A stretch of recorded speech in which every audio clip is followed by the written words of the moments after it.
آپ کو پچھلے سبق کے اندر نون ساکن اور نون تنوین کا اجرا بتایا تھا۔ یہ 4 قاعدے نون ساکن نون تنوین کے تھے، اس کا اجرا ہوا تھا پچھلے سبق میں۔ آج کے سبق میں نون ساکن اور نون تنوین کے ساتھ میم ساکن کا بھی اجرا ہوگا، میم ساکن کا بھی اجرا ہوگا۔ تو جس طرح نون ساکن اور نون تنوین کے 4 قاعدے تھے، اظہار، ادغام، اقلاب، اخفاء، اسی طرح میم ساکن کے بھی 3 قاعدے ہیں۔ کتنے قاعدے ہیں؟ 3۔ ادغام، اخفاء، اظہار۔ ادغام، اخفاء اور اظہار۔ سب سے پہلے ہم ادغام کو لیں گے۔ میم ساکن کے بعد جب دوسرا میم آئے گا، میم ساکن کے بعد جب دوسرا میم آئے گا تو ادغام ہوگا۔ کیا ہوگا؟ ادغام ہوگا۔ کیا ہوگا؟ ادغام ہوگا، اور اس کے ساتھ غنہ بھی ہوگا، اس کے ساتھ غنہ بھی ہوگا۔ صحیح ہے؟ اسی طرح میم ساکن کے بعد جب با آئے گا، میم ساکن کے بعد جب با آئے گا تو وہاں پہ اخفاء ہوگا۔ کیا ہوگا؟ اخفاء، اور اخفاء میں تو غنہ ہوتا ہے، اخفاء میں تو غنہ ہوتا ہے۔ اس کے بعد یہ 2 حروف، اس کے علاوہ 26 حروف ہے۔ الف جس طرح نون ساکن اور نون تنوین کے بعد نہیں آتا تھا، اسی طرح میم ساکن کے بعد بھی نہیں آئے گا۔ بات سمجھ میں آ رہی ہے؟ میم ساکن کے بعد بھی الف نہیں آئے گا۔ کیوں نہیں آئے گا؟ آپ کو میں نے بتایا تھا کہ الف اپنے سے ماقبل زبر والے حرف کو چاہتا ہے۔ کس کو چاہتا ہے؟ زبر والے حرف کو۔ اور یہاں پر میم ساکن ہے۔ میم کیا ہے؟ ساکن ہے، تو میم ساکن کے بعد الف نہیں آ سکتے، الف نہیں آ سکتے۔ جب الف نہیں آ سکتے تو کل 28 حروف رہ گئے۔ 28 میں سے 2 جو ہے یہ ہیں، ایک ادغام کا، ایک اخفاء کا۔ باقی 26 حروف ہے، ان میں سے کوئی بھی حرف میم ساکن کے بعد آئے گا تو کیا ہوگا؟ اظہار۔ کیا ہوگا؟ اظہار۔ اچھا، ان تینوں قاعدوں کے ساتھ ہم شفوی لگائیں گے۔ یہ ادغام شفوی، اخفاء شفوی، اظہار شفوی۔ اس کے ساتھ ہم شفوی کا لفظ اس لیے لگائیں گے کہ میم ہونٹوں سے ادا ہوتا ہے۔ کہاں سے ادا ہوتا ہے؟ ہونٹوں سے۔ اور ہونٹوں کو عربی میں کیا کہتے ہیں؟ ایک ہونٹ کو شفتن اور دونوں کو شفتین۔ بات سمجھ میں آ رہا ہے؟ تو اسی مناسبت سے اس کو ادغام شفوی، اخفاء شفوی اور اظہار شفوی کہیں گے۔ بات سمجھ میں آ گئی؟ ابھی قاری منصور صاحب نے 3 آیتیں پڑھی۔ ان 3 آیاتوں میں تیسری آیت کے اندر الذی ہم فیہ مختلفون، الذی ہم فیہ مختلفون میں ہم میں میم کیا ہے؟ ساکن ہے۔ میم کیا ہے؟ ساکن ہے۔ میم ساکن کے بعد کیا ہے؟ فا۔ میم ساکن کے بعد کیا ہے؟ فا۔ تو یہاں پر کیا ہوگا؟ اظہار۔ کیا ہوگا؟ اظہار ہوگا۔ کیوں اظہار ہوگا؟ آپ نے دیکھا کہ ادغام کا ایک حرف ہے، میم ہے، فا نہیں ہے۔ پھر اخفاء کا بھی ایک حرف ہے، با ہے، فا نہیں ہے۔ فا کہاں پر ہے؟ اظہار میں ہے۔ تو لہذا یہاں پر کیا ہوگا؟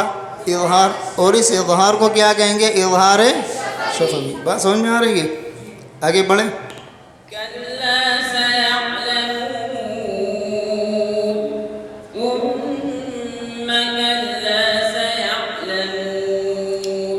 آپ کو میں نے جس طرح بتایا تھا، ان کے اندر تشدید وضعی، تشدید کی 2 قسمیں بتائی تھی۔ ایک تشدید وضعی ہے، ایک تشدید ادغامی ہے۔ صحیح ہے؟ تشدید ادغامی دیکھیے ادغام کی وجہ سے آیا ہے، چاہے وہ نون ساکن یا نون تنوین میں ہو، چاہے میم ساکن میں ہو، اور چاہے لام تعریف کے اندر ادغام شمسی ہو، تو وہاں پر جو تشدید آتا ہے اس کو کیا کہیں گے؟ تشدید ادغامی۔ اور جیسے ان ثم، اس کے اندر جو تشدید ہے اس کو تشدید وضعی کہتے ہیں۔ کیا کہتے ہیں؟ تشدید وضعی۔ آگے بڑھیں۔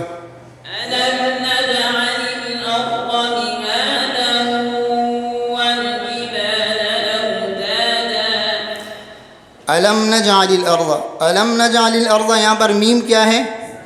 الم میں میم کیا ہے؟ میم ساکن۔ اس کے بعد کون سا حرف ہے؟ نون۔ کون سا حرف ہے؟ نون ہے۔ تو میم ساکن کے قاعدوں میں اگر میم آئے گا تو ادغام ہوگا، با آئے گا تو اخفاء ہوگا، اس کے علاوہ کوئی بھی حرف آئے تو کیا ہوگا؟ اظہار۔ تو علم نجعل الارض یہاں پر نون ہے تو یہاں پر کیا ہوگا؟ اظہار ہوگا. مہادا والجبال، مہادا والجبال، یہاں پر کیا ہے؟ یہاں پر کیا ہے؟ ادغام ہے. کیا ہے؟ ادغام ہے. کس طرح ادغام ہے؟ نون تنوین ہے، نون تنوین کے بعد حروف یرملون میں سے کیا آیا ہے؟ واو. تو کیا ہوگا یہاں پر؟ ادغام. اور یہ کون سا ادغام ہوگا؟ ادغام ناقص یعنی غننے والا. اچھا یہ بات آپ ذہن میں رکھیں، آپ سے اگر کوئی سوال کرے الم نجعل الارض مہادا والجبال، یہاں پر کیا ہو رہا ہے؟ تو آپ نے جواب اس طرح دینا ہے کہ یہاں پر ادغام ہو رہا ہے. کیا ہو رہا ہے؟ ادغام.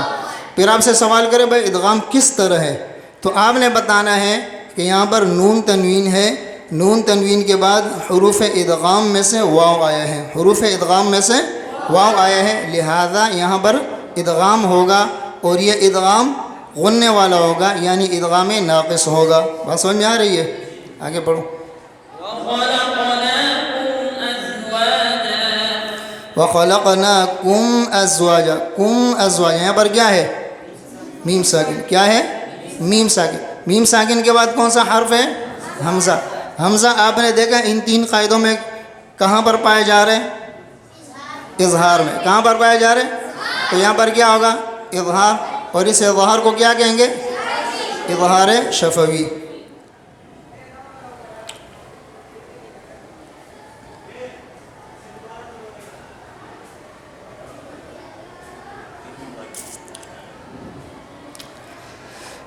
بات سمجھ میں آ رہی ہے؟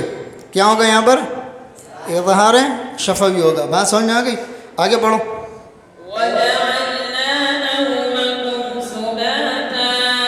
وَجَعَلْنَا نَوْمَكُمْ سُبَاتًا، نَوْمَكُمْ سُبَاتًا، یہاں پر میم کیا ہے؟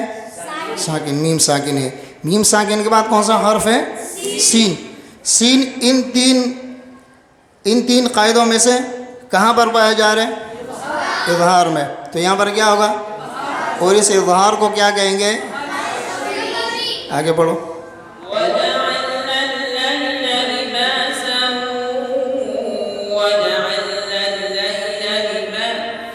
جعلنا النهار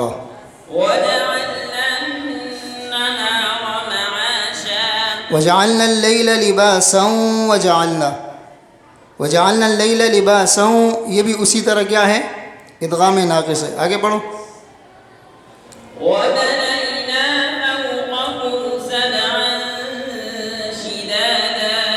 فوقکم میم ساکن ہے. کیا ہے؟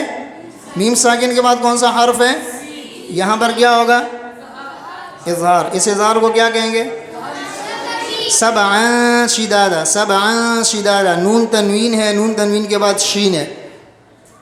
شین اظہار میں سے ہے؟ ادغام میں سے ہے؟ اقلاب میں سے ہے؟ اخفاء میں سے ہے؟ تو یہاں پر کیا ہوگا؟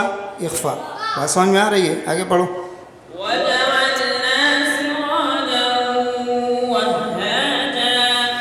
سراجا وہاجا. سراجا وہاجا، یہاں پر کیا ہے؟